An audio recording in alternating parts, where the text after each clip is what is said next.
Hi, I hope you guys have been doing well.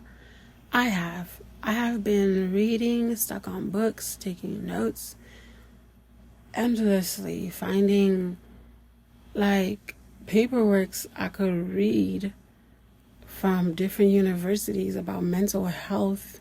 You don't get it. I've been on Google, YouTube, all these websites just reading and reading and reading, trying to find research on mental health because my people need it. The Somali Bantu community need it. And I think at this time in my life, I feel like maybe Allah put me through things so that I could see things to be able to be where I am at right now. So this is an essay that I was working on. These are my final notes for it, and I want to share them with you. And by the way, no, I never want to look into going to any type of university to do anything with psychology. I'm doing this as a favor for my community. I'm into fashion, but I would love to sit here and go through some things with y'all. And I hope you guys appreciate it. And if you're not Somali Bantu, I hope you can just sit through and just, enjoy a story of how tragic my people sometimes are. But bless them. I hope everyone can learn from this, because I did it for y'all. But here is my notes for an essay I was trying to write called The Death of Innocence.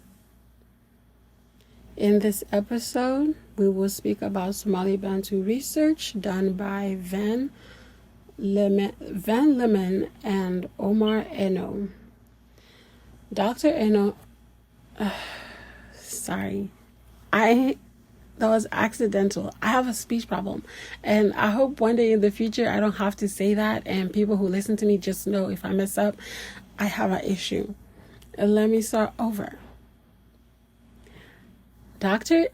Eno is a PhD candidate in history at York University in Toronto, Canada. Mind you, the research I've done and what I was reading was back in 1990 some or 2003-ish at least. So stay with me. This is not recent. His dissertation is on slavery, stigma, and legacy. He has completely committed to bringing the attention of the international community of Bantu issues. He is also one of the first Bantu advocate in an international forum for civil and human rights on behalf of the Bantu people in Somalia. The Bantu-speaking people make up a major part of the population of nearly all African countries south of the Sahara. There is about 300 groups, each with its own language and dialects. They size from a few hundred to several millions. Among the best known are the Kikuyu, the largest group in Kenya. Mind you, before I continue, I have family from the Kikuyu tribe. My bad. I'm sorry. And I feel like every other Somali Bantu people, they have people in these groups. And the fact that you could claim a Kikuyu tribe and not just say you're Somali Bantu, to me, it's beautiful. I don't know. I've been having a hard time accepting that my people, some of them are Somali Bantu. I can't wrap my head around it, because if I'm from a different tribe and I was raised in Somalia, I can just claim the other tribe. But no, you have to claim Somali because of a nationality thing. You feel me? But to continue, the Swahili, whose language is spoken throughout Eastern Africa, and the Zulu of the South Africa. Those are the biggest ones in East Africa, to be honest. Kikuyu and the Swahili, and then Zulu, they're in South Africa. And this is what I found out on TikTok. The Zulu of South Africa, if you listen to them closely when they're talking, sometimes their words sound like our words. You're welcome. Sorry, I burped. I just did it again. That was accidental. It sounded like it was not gonna be that bad. But anyways, let me continue. The Somali Bantu can be subdivided into distinct groups. Those who are indigenous to Somalia, those who are brought to Somalia as slaves from Bantu-speaking tribes, but integrated into Somali society, and those who are brought to Somalia as slaves, but maintained to a very degree their ancestral culture, Bantu language, and sense of Southeast African identity. It is this last group of Bantu refugees that has particularly suffered persecution in Somalia, and this therefore in need of protection through settlement. Give me a second.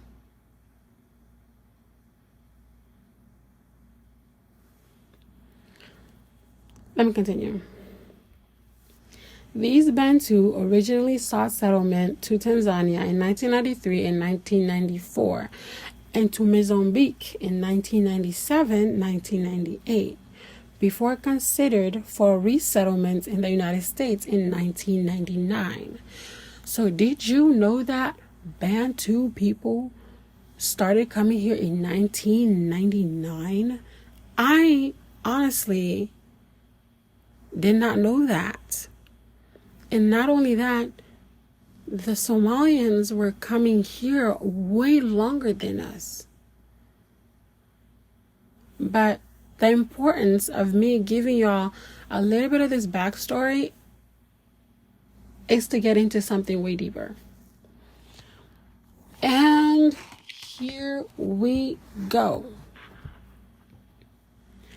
With all the trials and tribulations each generation has walked through, the idea of healing in our community was never the topic. Of course, you can say they played deaf or use herbal medicine, but sometimes that does more harm than good. It gives off the illusion of being cured, but how many times have people shown they are in fact still mentally ill? The pain each generation of Bantu people carried is massive. And to add, being a slave with zero knowledge of your identity, not knowing where you originally came from, or why you are being used and abused by Somalis, can definitely forever leave a mark. To the point you adapt and become like your oppressor, and just like them, also talking like them. Nothing else matters once the damage is done, because your mind has now caved in within itself, doing things not knowing why or how you're doing them.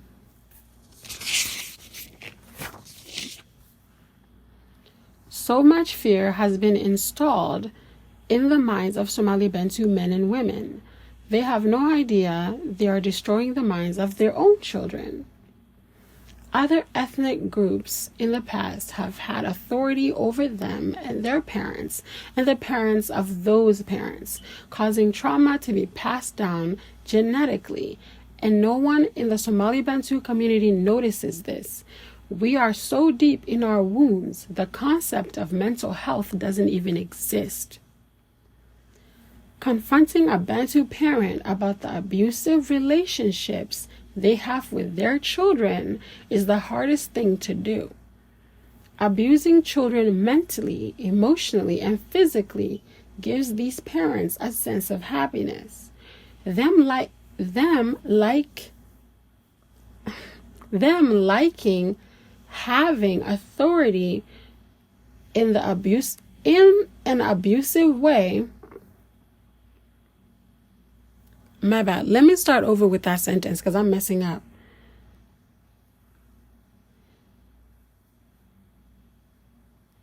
Okay, I meant to say, them liking authority and being abusive to their kids comes from the generation of abuse they received. I hope that makes sense, because I wrote it wrong on my paragraphs, so I said it wrong out loud. Okay? But it's the generation of abuse that causes them to abuse their kids, but they don't see it. They don't see the problem. So let me continue. They use Quran and Hadith in the wrong ways to justify why it's okay to mentally or physically abuse children. Like saying, Allah said Jannah is under my feet, so I have authority over you. Or saying, you can't say your parents are lying, it's haram. But this also gets worse. Sometimes you get told you can't say no to a man your parents gave you. If you want Jannah, say yes. This is the type of abuse, manipulation, and gaslighting that doesn't get talked about enough. I'm gonna be off topic real quick. I've met so many women who were arranged to be married by their parents and they didn't even want the guy. There's times where girls run away from their wedding event because they didn't want the guy. Everything happens by force. Now you're like, the girl's traumatized because she's being forced. And if a girl runs away from the wedding hall, the other kid who's also getting married to that girl is traumatized, leaving that young man in a wedding hall by himself because the mom forced the young man to get married to somebody they don't even know. Like, just full on embarrassment. Let me get back to topic. Inside every Somali Bantu household is a tragedy that has been hidden in the dark for years. From outside looking in, they all seem normal. Some families have arranged their young, vulnerable children to become married, or even hide the one who preys on children. The idea of publicly marrying off children from ages 14 to 17 is a sad sight. The child will have no school education or mental education. Both the young girl and her husband would have zero knowledge about healing from abuse, leading to them abusing their own children and each other later on in life. Let me go deeper. The aunts and uncles should have known to advise them about having too many kids in America and the hardship that comes with it if they do have multiple children back to back. But nobody does that. Instead, they push these innocent, vulnerable kids to have kids every year because of tax money or to have more things than the next child that gets married also.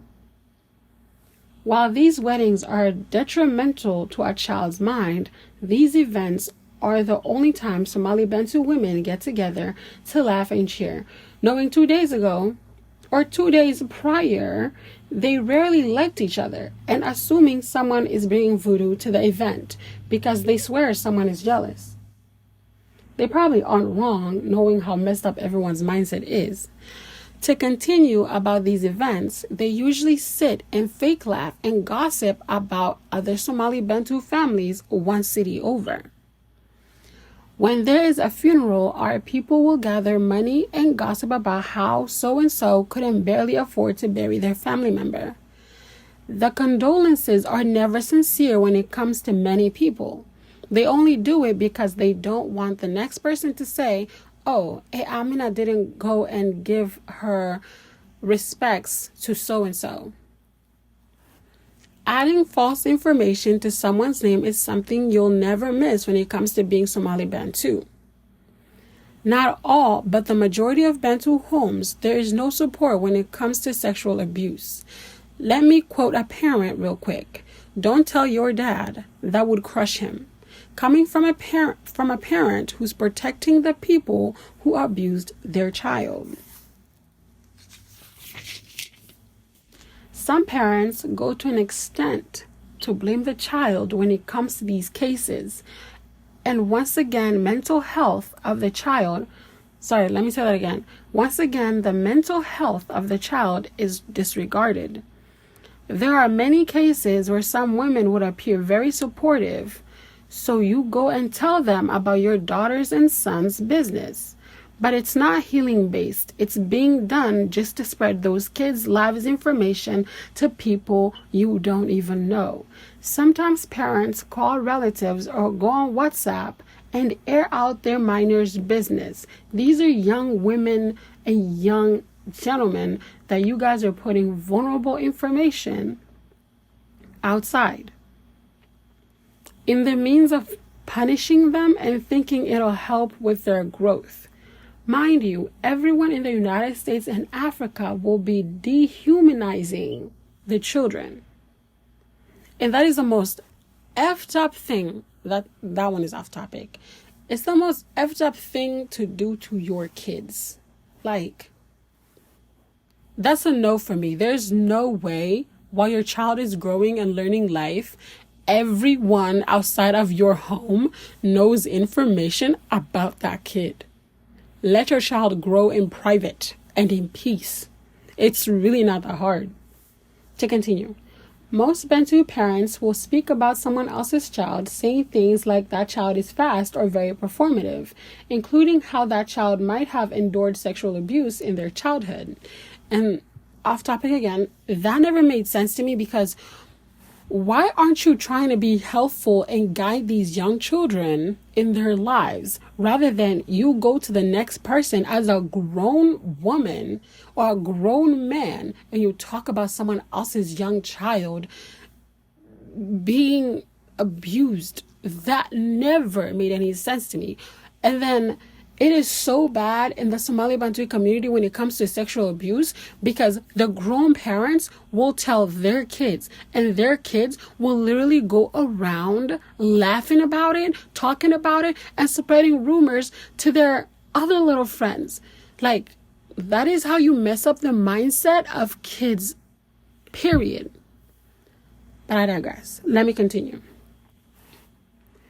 No one is helping heal those children's wounds. Like, no one is helping anyone heal those kids. People don't watch what they say and unknowingly add on to more trauma the child will face in the future. Not knowing how sensitive the mind is the biggest unsolved problem in the Somali Bantu community. And I mean that with every bone in my body. The people not knowing how sensitive a child's mind is the biggest problem. No one bats an eye. It's enough. Our generation has to take huge steps to prevent raising one another in a chaotic, harsh environments. This isn't our land. You can't survive here if your mind is bolted shut. You are giving the mind of your child to the system and then wonder why your child hates breathing the same air as you. Let's not be our own enemies, then be surprised later our brothers and sisters have no sense of identity. That is all I have to say when it comes to my community. And I tried to teach my own mother the importance of mental health. What your child becomes is how you raise them, how you talk to them, how you love them. She didn't get that, and I would tell her on a regular basis, how you raised me and how you raised those other kids, it's not the same. It's not the same. Don't tell me it's the same. No, it's not. Like, I fought so hard to get my mom's mind to be where it's at today. I was the sole purpose. I was fighting tooth and nail. I was paying a price to never stop talking.